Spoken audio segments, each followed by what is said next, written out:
sa inyong lahat. Magandang umaga po sa inyong lahat. Maligayang Pasko po. Maligaya po ba kayo? Pag Pasko lang po ba kayo maligaya? Hindi po. Dapat po araw-araw tayo ay maligaya. Sapagkat araw-araw ang ating buhay na Diyos ay patuloy na gumagawa at nagtatrabaho sa ating mga buhay. Amen po ba yon? Kung amen po, palakpakan natin ang buhay na Diyos. Napagod po ba kayo? Nag-enjoy po ba kayo sa pag-indak niyo para sa Panginoon? Bitin po ba kayo? Bitin po ba kayo? Uulitin natin?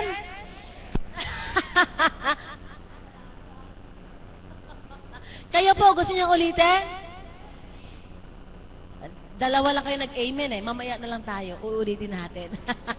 Di po ba? Dalawa lang po yung narinig ko. Si Ninang ko at saka si Tatay Lando ko. O tatlo kami mamaya. Kasi si Ninang ko, ewan ko ba't gusto niya ulitin. Kami daw Tatay Lando, may dahilan. Nagpapalit kami ng tiyan. Amen po ba? Ayan, nakita ko po ang inyong mga ngiti. Masarap po magsalita sa harapan kapag ang mga kaharap ay may ngiti sa mga labi. Pero kapag inaantok, parang may dinaramdam, ninanamnam yung sakit na naramdaman, nakakalungkot po. Amen? Ayan si kapatid, nakita ako. Kataba mo na kapatid, parang parehon tayong dalawa. Amen po ba? Kayo po ba ay may hinihiling sa ating Panginoon? Ninang, ano ang kahilingan mo? Napakalakas na ang amen mo, Ninang. Gusto ko lang tanongin Ninang ko. Ano pong kahilingan nyo sa ating Panginoon? Marami. Pero naibigay na. Narinig niyo po, marami na ibigay na pala. Marami pa din na ibigay na daw po. Kayo po, ano po kahilingan niyo sa Panginoon?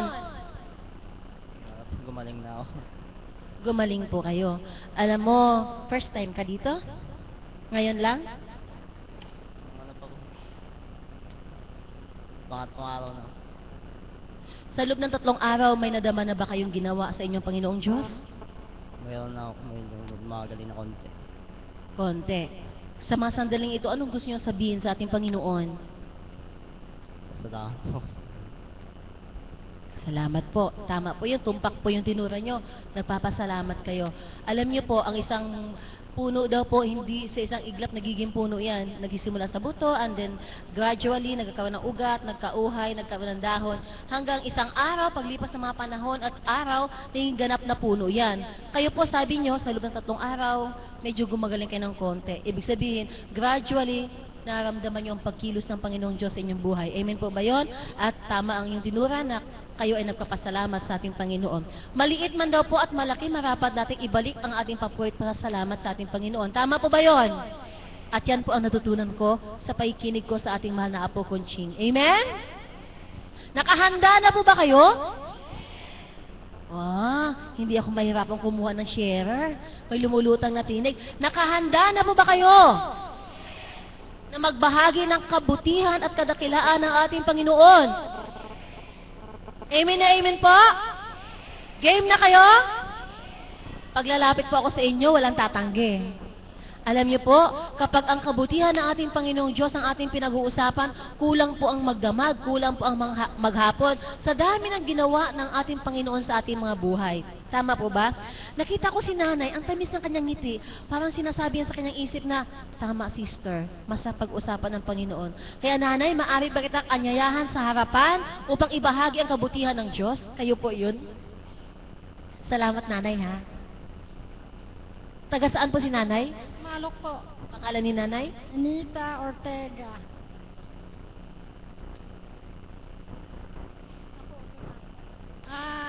Magandang hapon po sa inyong lahat.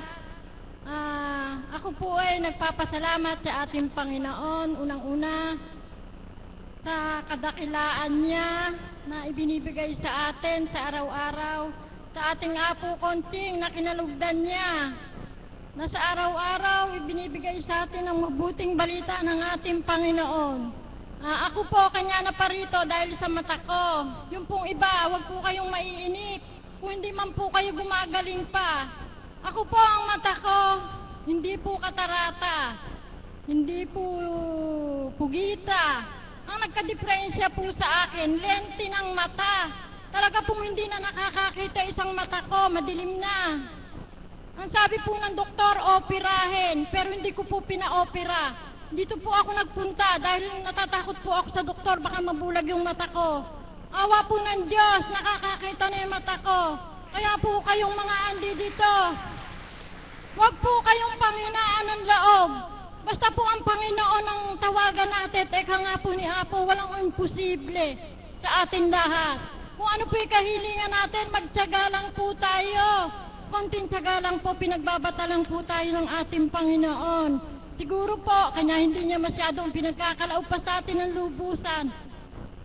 Pinagbabata po tayo niya para maramdaman natin yung mga ginagawa niya dahil po kahit tayo puro kasalanan ang ginagawa natin sa Panginoon.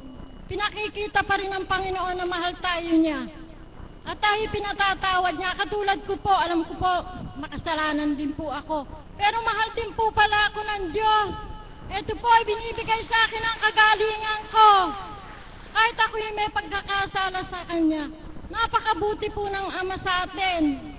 Lalo na sa ating buhay na pang araw-araw. Katulad ko po, wala na po akong asawa. Pero wala po akong hanap buhay ngayon.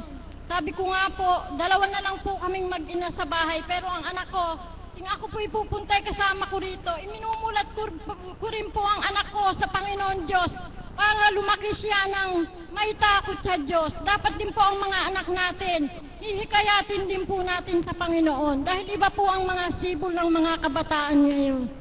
Sabi ko po sa anak ko, siya po nag-aaral ngayon. 2nd year college na po siya. Sabi ko, hindi na ako nakapaghanap buhay, nagka-depresya nga po yung mata ko. Siguro sa susunod na taon, sabi ko sa kanya, 4 na taon ang kurso niya. Hindi ka na makapag-aaral. Sabi niya, nanay, magtatrabaho na lang ako. Pero wag kang mawalan ka ako ng pag-asa, sabi ko sa kanya. Alam niyo po, purihin ng Diyos, may nagbigay po na scholar. Kinuha po ako na president ng solo parents. Sabi po sa akin ng kapitan. Kinukuha po ako, tinanggihan ko. Sabi ko, baka hindi ko magampanan yan. Huwag na ako kuhanin nyo. Alam niyo po, nang mag-meeting kami, sa akin din niya ibinigay. Sabi niya, sayang. Pero tinanggap ko na po. Kaya po, siguro sa susunod na taon, makapag-aaral din ng anak ko. Kaya napakadakila po ng Panginoon. Minsan po yung hindi natin inaasahan, pinagkakalaob po sa atin. Kaya tayo po manampalataya lang sa Kanya. Ibibigay po niya lahat ang kailangan natin. Yun lang po, maraming salamat. Maraming salamat, Nanay Loretta.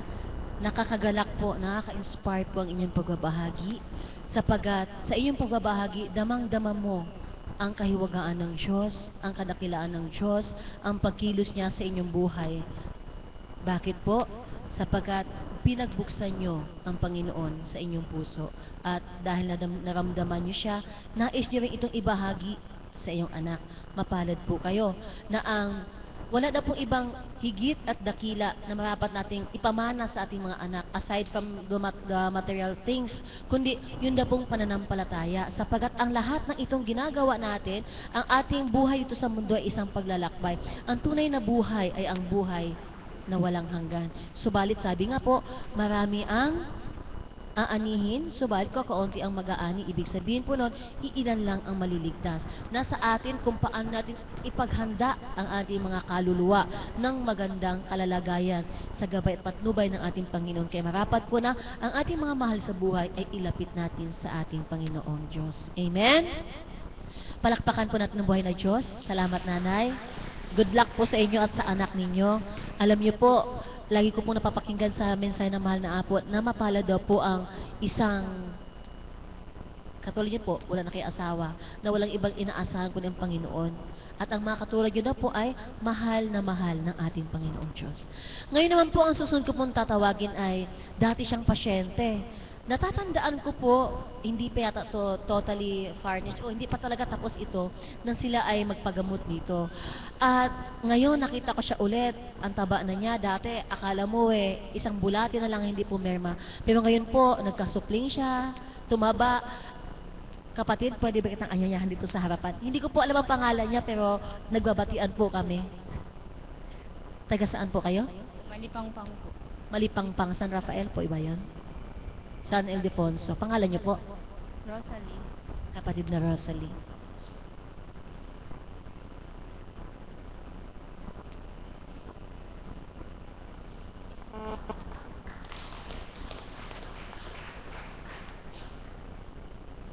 Maganda umaga po sa inyong lahat. Hindi ko po, napakahirap mong ipaliwanag yung aking nangyari sa buhay. Yung po nagpunta ako dito, napakapayat ko. Naoperahan po ako, naalis po yung isang matris ko.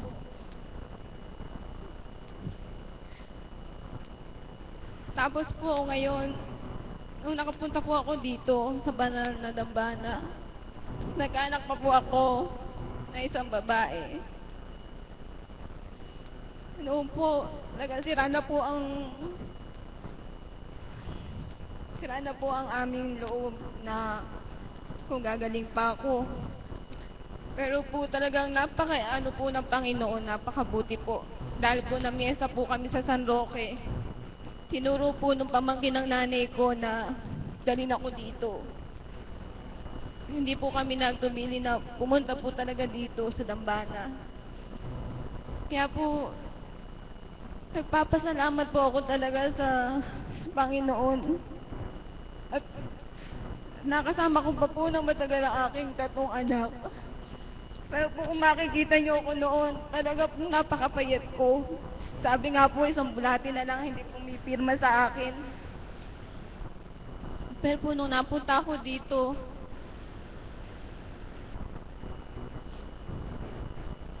napakalaki po nang nagbago sa aking pakiramdam.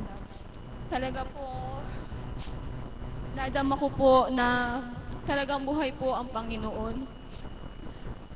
Ay na lang po, maraming salamat po.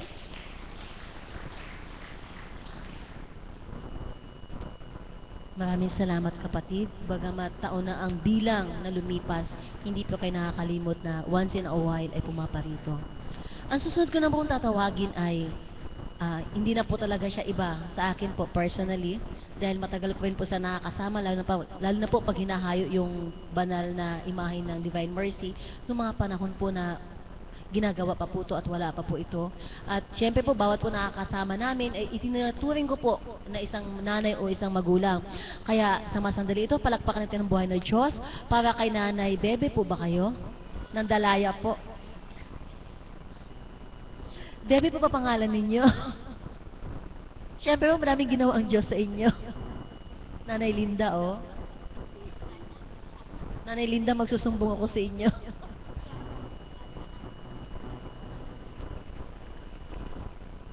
Kahit po konti. Next time na lang daw po. Nahihiya po siya pero matagal na po siyang tumutungo sa bananadakong ito. Talaga pong tagasunod na po sila halos everyday kasama po ng kanyang ate. Nagpupunta sa dito. Sadyang ganun po. Ang sabi nga po, ang lahat ay may takda. Siguro po hindi pa panahon upang siya ay magbahagi.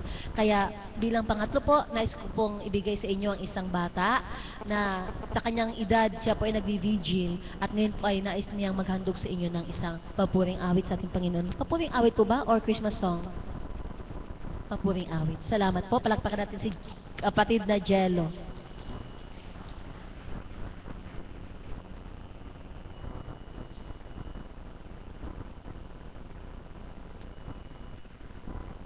Hindi ngayon ang panahon na para sa iyo. Huwag mainip dahil ganyan ang buhay sa mundo. Huwag mawawala ng pag-asa, darating din ang ligaya. Ang isipin mo'y may bukas pa na mayroong saya. Kabigo ay hindi hadlang upang tumakas ka. Pangiiwas pag nabibigo, dapat na lumaban ka. Ang kailangan mo'y tibay ng loob kung mayroong pagsubok man. Ang liwanag ay di magtatagal at muling mamamasdan. Ikot ng mundo ay hindi lang hatid ka sa wikan. Ang pangarap mo ay magagamtan, basta't maghintay ka lamang. Kung hindi ngayon ang panahon na para sa iyo, huwag maiinip dahil ganyan ang buhay sa mundo. Huwag mawawala ng pag-asa, darating din ang ligaya. Ang isipin mo'y may bukas pa na mayroong saya. Kabrigo ay hindi hadlang upang tumakas ka. Huwag kang iiwas pag nabibigo, dapat na lumaban ka. Ang kailangan mo'y tibay ng loob, kung mayroong pagsubok man. Ang liwanag ay di magtatagal at muli mamamasdan. Ikot ng mundo ay hindi laging bighatin kasawian. Ang pangarap mo ay magkakamtan, basta't maghintay ka lamang.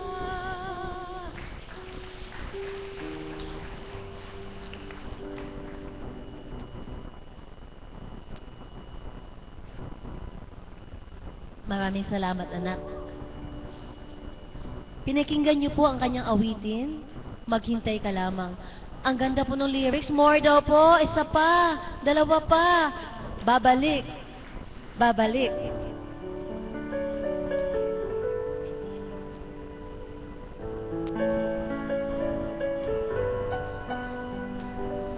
I'm so blessed, my Lord, I can see you. And all the lovely things so fine and true. I see you in the beauty of the flowers and the rain. I see you between the lines of a sweet refrain. I'm so blessed, my Lord, I can see you. Even when I'm lonely and in pain, I see you in the beauty of the stars at night. I see you in my life, I feel alright. I see you, Lord, in sorrow and in happiness. I see you in the glory of sweet success. I see you, Lord, every hour, every day. I can see you, Lord, whenever I pray.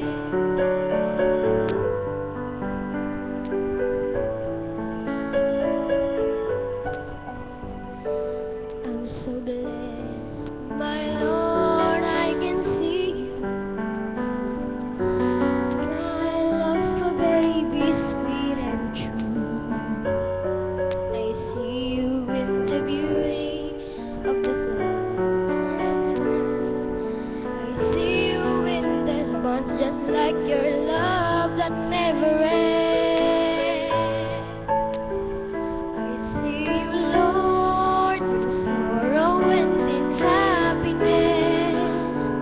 I see you in the glory of sweet success. I see you, Lord, every hour, every day. I can see you, Lord, whenever I pray. I pray. I can see you, Lord, whenever I pray.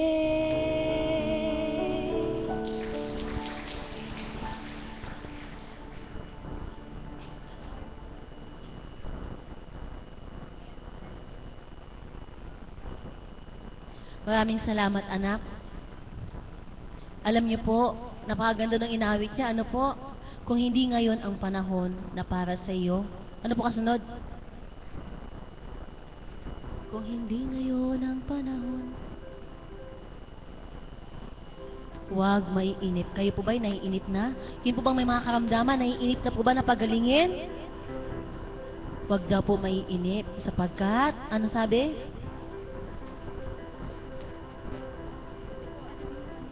Hindi daw po niya alam yung kanta. Pangalawa, I see you, Lord.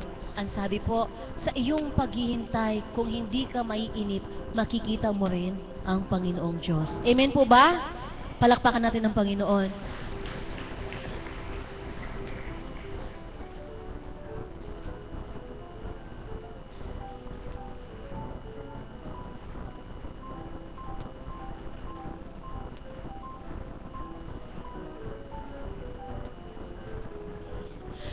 Sa mga sandaling ito naman po, palakpakan natin ang ating Panginoong Diyos para po sa ating mga kapatid. Actually, family po sila na nagmumula sa New Zealand. Nais ko pong anyayahan yung si kapatid na Henry Ignacio. Kapatid na Henry. Maraming salamat po.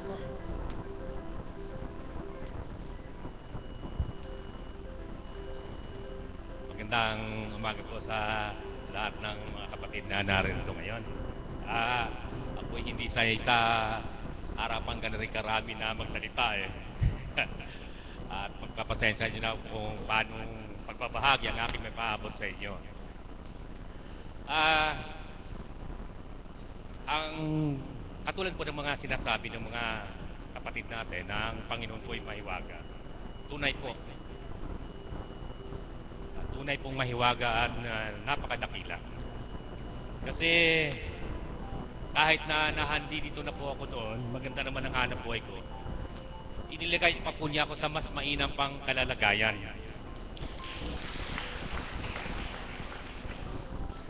Maganda pong hanap buhay, maganda po ang kapaligiran ng paninirahan.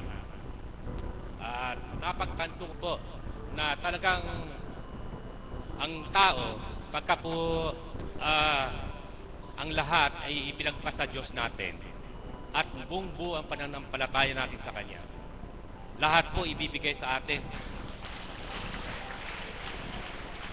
Hindi man po karakaraka, hindi man pagtaka, pero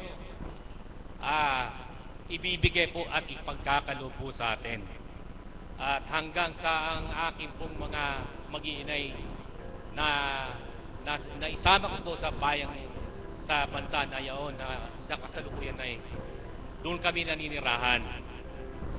At maging sa dayuhang bansa po na aming kung saan kami naninirahan ngayon ay ang kadakilaan po niya ay patuloy naming nararamdaman dahil po kahit po saan kami pumaroon, wala pong pag-aalinlangan na ang kanyang pagpatuloy sa amin ay naroon. Malayo po sa anumang disgrasya, sa anumang pagkakasakit. Hindi po kami nagkakasakit ng malubha o ano pa man. Sakit ng ulo lang o katawan ng nararamdaman. Pero yun pong paghahanap buhay natin, ang iba po wala po akong pinatatamaan, ano po. Ang paghahanap buhay po natin kung minsan nanghihinawa tayo eh. Hindi po dapat ganun. Hindi po dapat tayo mawala ng pag-asa na ang Panginoong Diyos ay talagang nakagabay at nakahandang magbigay ng mabuti para sa bawat isa sa atin. Dahil nga po, ayon sa Biblia, hindi po ba sinasabi niya, ang kanyang nilalang ay mahal po niya, napakamahal po niya. Naniniwala po ako doon. Buhat po kasi nung malit ako, hindi man ako ganito kadiin ang pananampalataya, pero ako po'y nananalig na may Diyos na buhay. At nalulugod po kami, ako po'y dati ding pasyente dito. Ako po'y, ang lamig sa katawan ko'y nasa hanggang ganito na, sa dibdib ko na. Malapit ako umakyat sa ulo ko. Lagi po ako nagkakasakit, wala pong linggong hindi ako nagkakasakit.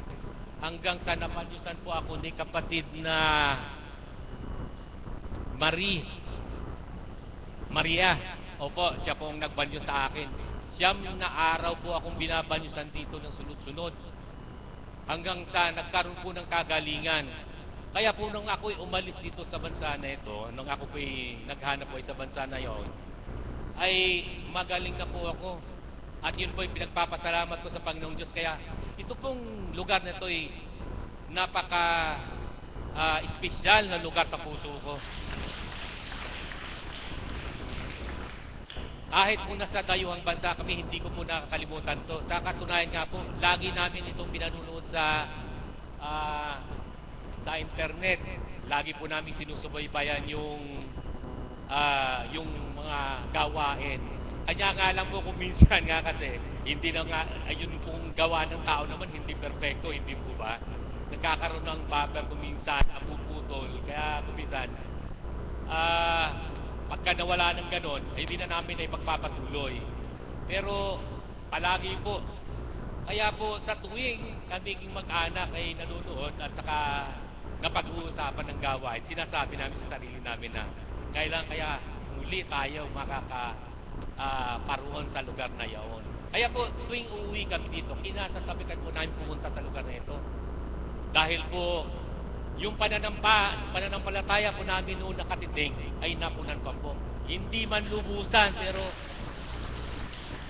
ika nga po ay napunan. Kaya po sa lahat ng pumaparito po na nagnanais na magkaroon po ng kagalingan, huwag po tayo mainip. Lahat po may kanya-kanyang panahon ng mahal na Ama na kumbagay in His time, in His perfect time, ipagkakalo po sa atin kung ano po yung nararapat. Hindi din po niya ibibigay sa atin ng bigla, hindi din po siya magbibigay ng ikasasama natin. Dahil po ang malabis lagi ay masama sa tao.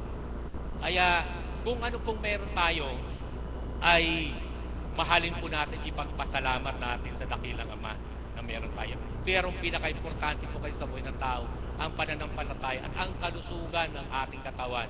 Yun po ang kayamanan natin. Yun lang po ang babahagi ko sa inyo at ako'y bumabati ng advance Merry Christmas and Happy New Year sa inyo lahat. Maraming salamat po, kapatid.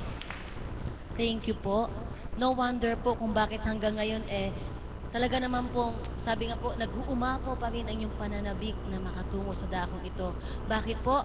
Kasi ayon po sa inyong pagbabahagi, lagi at patuloy pa rin kayo nanonood, via internet.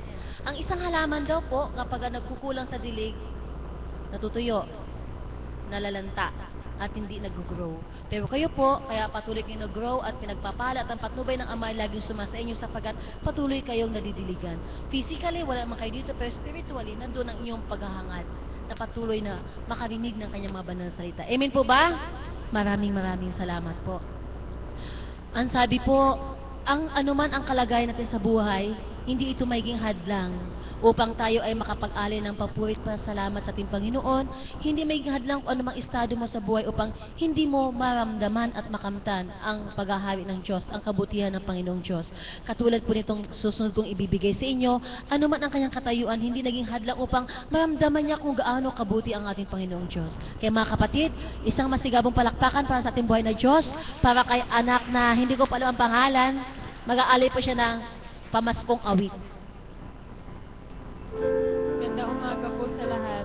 Merry Christmas po. You said a merry little Christmas. Let your heart be light. From now on, our troubles will be out of sight.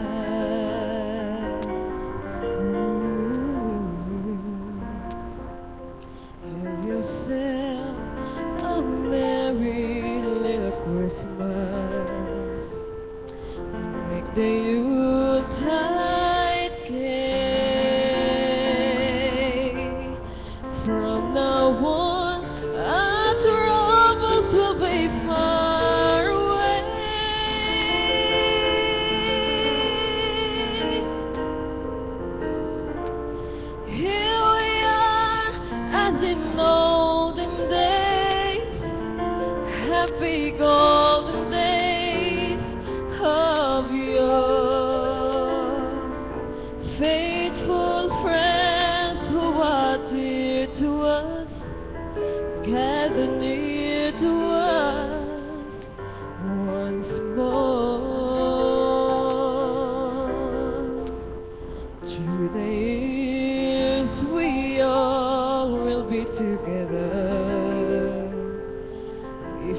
fates allow. Hang a shining star upon the highest bough, and have yourself a merry little Christmas now.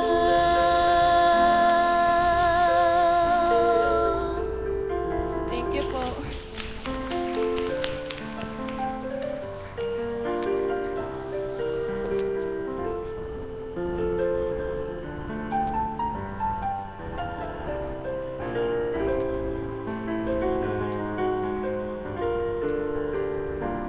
Pasko na naman, bakit wala ka pa? Hanggang kailan kaya ako maghihintay sa'yo? Bakit ba naman kailangan lumisan pa? Ang tanging hangat ko lang ay makapiling ka. Sana ngayong Pasko ay maalala mo pa rin ako. Nahanap-hanap pag-ibig mo. At kahit wala ka na, nangangarap at umaasa pa rin ako. Muling makita ka at makasama ka.